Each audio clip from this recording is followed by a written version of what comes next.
Hi everyone, welcome to the Daria Strategy channel. I'm happy to have Antonina from M0 Labs. She leads protocol engineering and has many insights about the future and challenges of DeFi. From this video, you will learn about the competition between blockchain ecosystems, the vibes on the New York Stock Exchange, and find the best career advice if you plan to become an engineer in Web3. So, Antonina, please share some exciting facts about your professional background.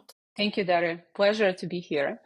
Definitely. So I joined blockchain space in I think it was 2018, right around ICO mania. And in the same time, I moved to Silicon Valley from Ukraine, and I was looking what to do next. And before doing blockchain, I was doing backend for some time. So I was professional engineer. And I was thinking, okay, what do I want to do and what is interesting for me? And I got really excited. I read about smart contracts. Somehow these two words attracted me so much, and I was start to read about Ethereum and Vitalik, and then start to go to meetups. And I joined Consensys, which was actually a big Ethereum hub and still is. I don't know if many people know, but Consensys was created by Joe Lublin, who is also a co-founder of Ethereum.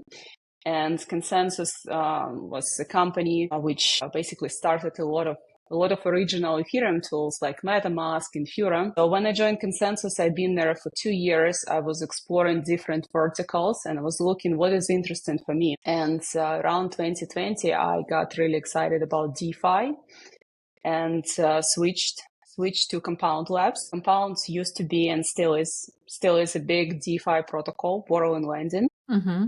And I joined Compound just like a few months before DeFi summer, which Compound kickstarted by releasing the governance token. I saw DeFi summer from inside and all the craziness of liquidity mining. And now I actually have M0 Labs, and we do a stablecoin on Ethereum, but looking to expand into other chains as well. And since I joined M0 Labs, I built the protocol and built a team who built the protocol. And we launched in summer, and we already have 100 million total value in the stablecoin which we built, and obviously looking to grow. So been a wild ride. Yeah, it sounds impressive, and your experience is very unique. Can you share, please, more about M0 Labs and what do you do there as the co-chief technological officer? So since I joined, we had 2 stages. And speaking about M0 Labs, so M0 Labs is a company like we know that a lot of companies are split into foundation and labs. I joined M0 almost 2 years ago, and we built a protocol. So first year we were building, actually. So it was a lot of design, sketching, figuring out. Our co-founders coming from traditional finance and from DeFi as well. Like one of co-founders, Greg, he was working with Daria.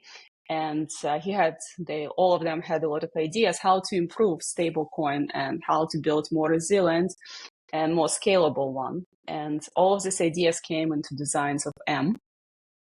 So for first year, we were just like taking the vision and transferring it into like the actual protocol. So build a lot of architecture, a lot of building. Then we had audit stage. We had a lot of audits, which is specific for smart contracts development. Nobody uses protocol unless it was audited, or at least it's like at your own risk. So we had 8 audits and coding competition, and we released the product at I think it was end of May, and then we switched to stage 2, which we are now, where we are just looking to grow and looking for different partnerships for people who want to build their own stable coins and want to use M as raw material. So, for example, at the end of year, almost like before, between Christmas and New Year, we came to 100 million of total value locked by partnership with Usual, which is also stable coin. We used our token M as collateral to mint their stablecoin, and it's called Usual M. So it's one of extensions of M. And we're looking to build more of this. I think February we're looking to have Noble, which is also the company they built in the Cosmos. They're on the Cosmos, and they're looking to launch their own noble dollar, but in the background they will use, so it will be also M extension. Sounds exciting. Yeah. So coming back to your question, what I do. So my work, my job is to make sure that all of this happens from engineering perspective. So that's building a team, growing a team, planning, figuring out how to do things. And I was coding a lot, writing programs a lot myself last year, and I still continue to do so. So it's mix between management of the team and actually doing the engineering work. So you provide solution for other companies and they can build their stable coins based on your solution. Yes. So our recent offering, which called M extensions, we built a wrapper, smart contract wrappers, extensions of, so that other companies, other protocols can create their own stable coins. Because demand for stable coins only grow, and TVL of stable coins, total TVL, is growing. We have a solution which we spent more than a year building out, and we have automatic yield distribution, right? So a lot of stable coins are interested to give yield back to users, because the leaders of space, right, USDT, USDC, don't give back yield really. So at least it's especially USDT. So we're looking, and we have all of the solution to have the clean programmable way to build your stable coin with yield components in it. Also, I didn't mention our stablecoin protocol is immutable, meaning that neither no founders of M0, nobody can change it. For example, stable coins, somebody can put USDT Circle, they can put the blacklist or block your transfers, put you on our stable coin is immutable, meaning there are no blacklists and nobody can add them. Though some of the protocols, maybe they need that functionality. That's why we can move it into extension level, where in extension itself, you can add all the additional features you want, which maybe unfortunately can be a blacklist, but then it's a decision of another partner themselves. Yeah, more decentralization, less impact from the team on the stable coins and all the technology. Which companies can use this solution? Only Web3 companies, or any company, Web2 company, can create its own stable coin, for example, to use it in their inner system? How can it work for Web2 companies? I think a lot of Web2 companies, especially fintechs, are potentially interested in solutions like that, because a lot of big players like PayPal, Revolut, all of these fintechs, they potentially they'll launch their own stable coins, talking about that, experimenting. Web2 traditional fintechs looking to do it, or step into Web3 space. Yes, definitely payments companies, especially in growing markets like Latin America, they very heavily into Web3 space, and they looking to have a crypto rails. Yeah, Argentina especially. Yes, we have a member from Argentina. This is one. I'm original from Ukraine. I'm in US. But we have quite good way to transfer money here. Though in Argentina, that's our team member who actually uses stable coins on day-to-day basis, and for saving and getting that yield component is very important.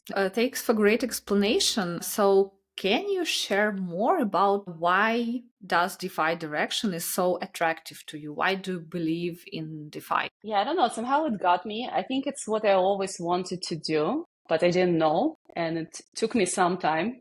And also development of the space, DeFi didn't exist when I was a student or something, or when I was doing my master thesis.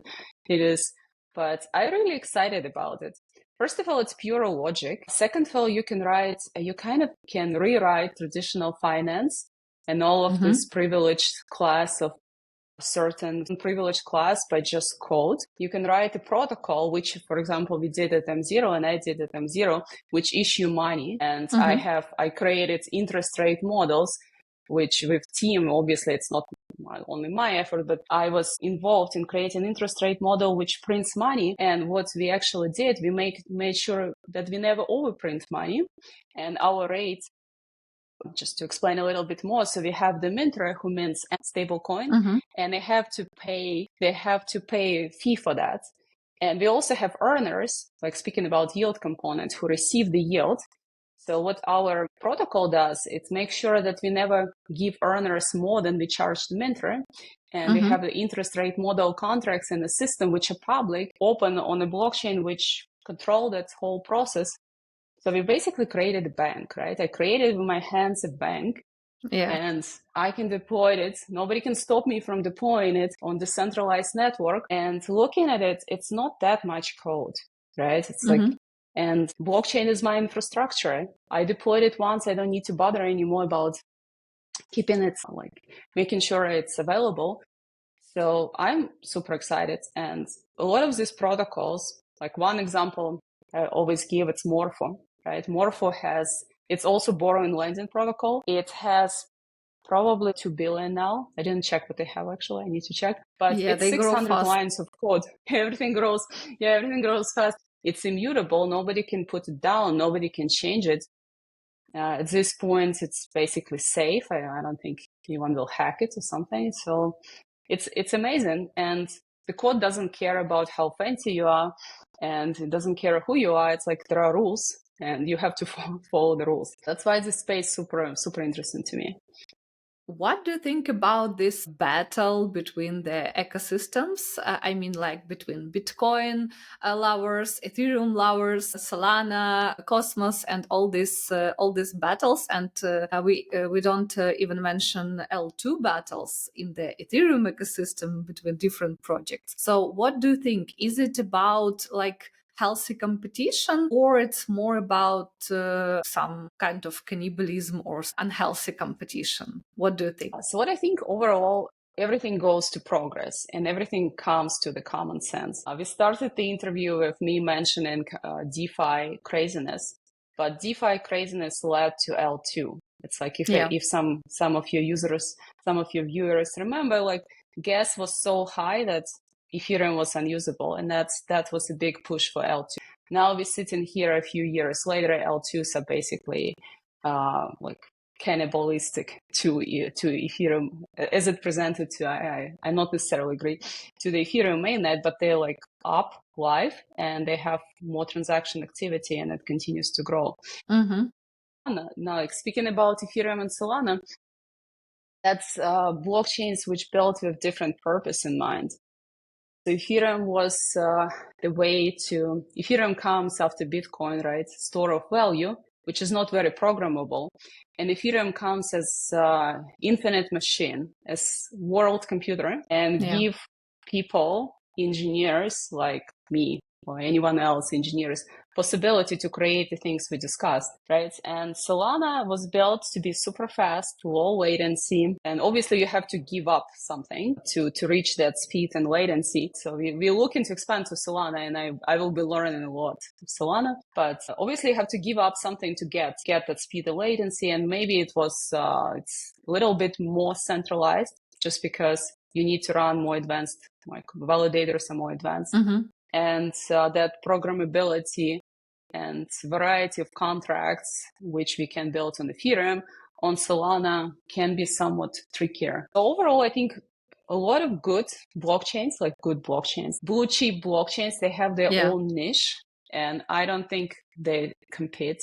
I mean, they compete with each other on Twitter, but in reality, they have use cases. Then there is the other side. So we come into common sense where a blockchain is specialized and every blockchain will have its niche. Speaking about L2s, we definitely don't need more L2s than users on these L2s, right? In reality, what happens, a lot of projects launch L2 with no users.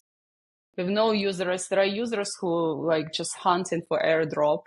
Come into testnet, to get that airdrop. Like there is fake activity. Maybe even founders think they're everyone is so excited. Then they launch, there is token is dumped, and then this L2 is not used by anyone. So that's also happens in the space. But I think overall, we're moving just to more scalable, more decentralized blockchains. And in a few years, we see how the ecosystem will play out. Can you predict the near future? Can we expect and should we expect the mass adoption of DeFi in near future? I wish I can. I wish I can predict future. I don't think anyone can, and even like really good experts. I hope and I work on that mass adoption of crypto and specifically DeFi happens because power of DeFi is really extreme. Right? It's transparent, it's decentralized, and you can build anything you want on it. The question is how to get this tool, which is still niche and used like by somewhat quirky people, to the hands with of technical knowledge, or at least with deep understanding of Web3. Yeah, to the hands of real users. We already discussed stablecoins. So stablecoins, it's one of examples of traditional finance on crypto rails, where blockchain is the infra for payments. So the question is how to get it to the real users, and if real users even care to know that to use blockchain behind the scenes, or they just want to have the same UIs, the same interfaces and behavior which they had before. I think the industry coming to conclusion that yes, blockchain and crypto have to be in the background. UI experience have to be simplified for users, and users don't necessarily care about storing seed phrases, not necessarily care about which chain they operate. If I want to onboard my mother, right, she doesn't care is it Base or Optimism, I don't want to even, or like Solana or whatever. It's like if I send her stable coin, it's like, I don't want to explain to her, okay, so here's your wallet, here is Base, here is Optimism, here is Arbitrum, here's like, I don't know, all these chains, and here is Solana, which is different, which is not EVM, right? So she wants it to be all hidden from her for her own sanity, and that's what we as industry and as an engineers and builders in the space have to work on. Yeah, I agree with you. Our moms shouldn't try to understand all these differences between blockchains. Okay, so can you please share your experience of being a woman in the blockchain field and especially in engineering? Like, did you face any prejudice or like doubtful attitudes? My story, again, started not with blockchain engineering. It started with just being an engineer and a girl on applied math faculty, and there being like 4 girls, 26 boys. So I think that was the beginning of my story. And then I went to work. My first job, I was working with Linux, with Lisp, which is functional programming language. And at this point, I was at I was almost the only one woman in that company. So that was my beginning. So when I came to crypto, I kind of already had the way to live up in the space. And I built an understanding that like people meet you, they look at you, right? And they can have certain maybe biases or have certain expectations, like certain patterns. There is a pattern matching. They all pattern match everything every day. But as long as you work and as long as you like really professional, it's like the gender doesn't matter. So I'm almost like treat work as a genderless person. I try not to think about it because if there is any prejudice, first of all, like I work mostly with men for my almost 15 years now. And a lot of them helped me out. A lot of them mentor me and were very supportive. So I didn't have much prejudice at all. Maybe it was 1 or 2 rare cases. So, but I always was interested in what I do. And I mean, I was trying to take it as very, very healthy. And also it doesn't help, if you start to think about maybe this person told me this because I'm a woman and he had some certain prejudice towards me, it doesn't move you anywhere. Right? You are what you are, and you won't be born in a different body. At least you won't be different at this life. So it doesn't help you to move ahead if you just start and think what other person think. Maybe there is some prejudice. What advice can you give women starting their career in engineering? Oh, that's a really good question. I would give an advice for women to have a logical mindset to go to engineering. This is like the biggest piece of advice I can give. because I still see that less girls come to engineering, especially like looking at students and professionals. There are just less women, and if there are less women, there are obviously less women competing for some position, and obviously it's men who get the position just because it's just numbers. So I suggest to come to engineering because it's really a good profession and good field to start and to continue being it, or even switch if you want to do something related. But it doesn't hurt, first of all, to get engineering degree, especially if you're logic-minded woman. We're all different, right? If you have ability to think analytically and to think through steps like 1, 2, 3, connect them together in the algorithm, like you absolutely can do engineering. I was so afraid. I mean, I remember myself coming the first day to university, and I was so afraid, but I was doing math before, and I was thinking, okay, so maybe if I cannot do programming, at least there is 50% of math, so I will be okay. But then I really liked it. So I mean, just come to engineering. It's a really good profession. You can work remotely. It's like you can build fun things. The salaries are great comparing to other things. I don't know what girls do. It's not promoted enough. You don't see women engineers being shown on TV, or in TV shows. Yeah. It's like you should be more fancy. You should be a PR specialist or art gallery or whatever. But if you want to have an interesting job, make money, mostly work remotely, balance your personal life, like potentially kids and whatever, and your job, then just go and do it. Let's discuss the Web3 culture. Do you think it needs any improvement, and if yes, how can it be improved? The one thing I want to say, I sometimes feel weird about crypto bro culture. That's the only thing when you ask about prejudice. It's like if you look at the pictures on Twitter and the audience, it's like you understand that you don't belong. You're not a crypto bro, you're not a crypto chat, I'm not a giga chat, right? Some products, they obviously target boys with like some anime like girls. And when you look at this and you feel like you don't belong, I kind of 15 years in engineering field, so I don't care. But I understand that maybe some girls who just come in and this is their first thing, they probably feel like they don't belong at all and they won't even try, or they like can be afraid. I think culture will fix itself. We're still niche and there are still a lot of crypto bros. On the positive side, what I think about crypto culture, I really like intellectual curiosity. Yeah. I really like this flat model.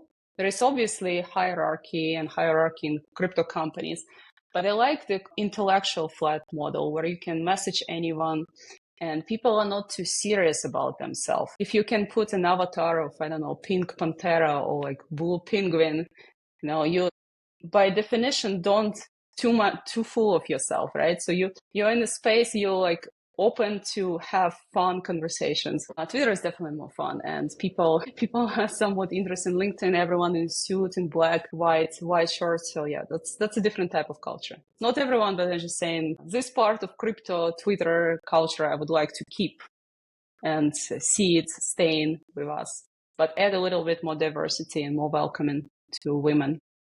Maybe some giga chaddy, I don't know, giga girl or something. We should invent something. Yeah, I know that there is the Bera Bodies, this women community for women supporters of Bera Chain, and they grow pretty fast, and they gather many women around this idea. And there are many other communities focused on women, but I think we should have like this more balanced culture. I know that you visited the New York Stock Exchange. Please share what happened there. So it was actually a team offsite. We didn't do IPO. I was not invited to do any news report, nothing super fancy. So our protocol team, we had an offsite in New York City. And one of our founders used to be a trader, the one who like architectured the protocol as well. And he still have friends who work on New York Stock Exchange floor. And my brain just connected the dots, and I like, okay, I want to see New York Stock Exchange before it's become a museum. We do crypto finance, right? But very related to traditional finance as well. So we were invited and we went few hours before stock exchange closed. So we heard the bell and just saw what's going on inside, which was super interesting. It's relatively quiet. No of this wildness which we see in the movies, which was obviously from the past. So traders have their own booths, and these booths are full of computers. They still look at this trading screens and looking if certain strategy work or don't.